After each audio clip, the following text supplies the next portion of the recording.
How to calculate portfolio required rate of return under security market line. We will learn in this video. So let's get started.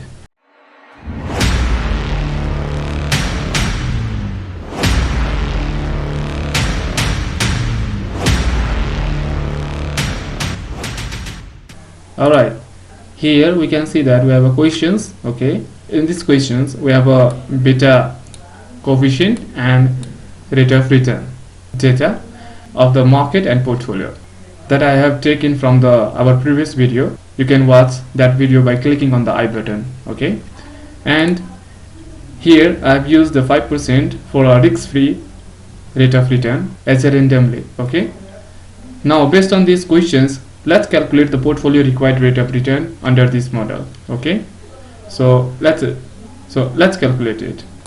All right, we have a 3 steps followed by presenting given data, calculation of required portfolio rate of return, and conclusion and decision.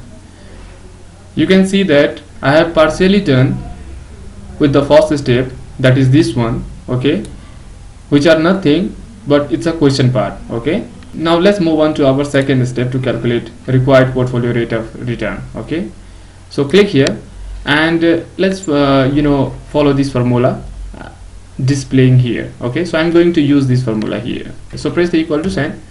Now click here, plus click this one, times, press the open parenthesis.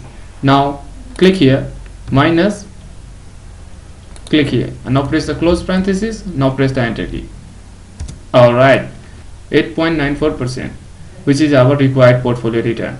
Now let's move on to the last step, that is the conclusion and decision. In this step, our decision board showing that investment should be made in this portfolio because our expected rate of return is greater than required rate of return. Okay, that's why this is showing. And let me tell you one thing, I have made this board automated by using the if function. You can see in the formula bar. Now let me show you by zooming in. Okay, you can see here the statement will pop up when the condition will meet. Okay, alright, you can see here. So guys, we are done. That's all for now. If you find it useful, please hit the like button and don't forget to subscribe to this channel. See you in the next video. Signing off.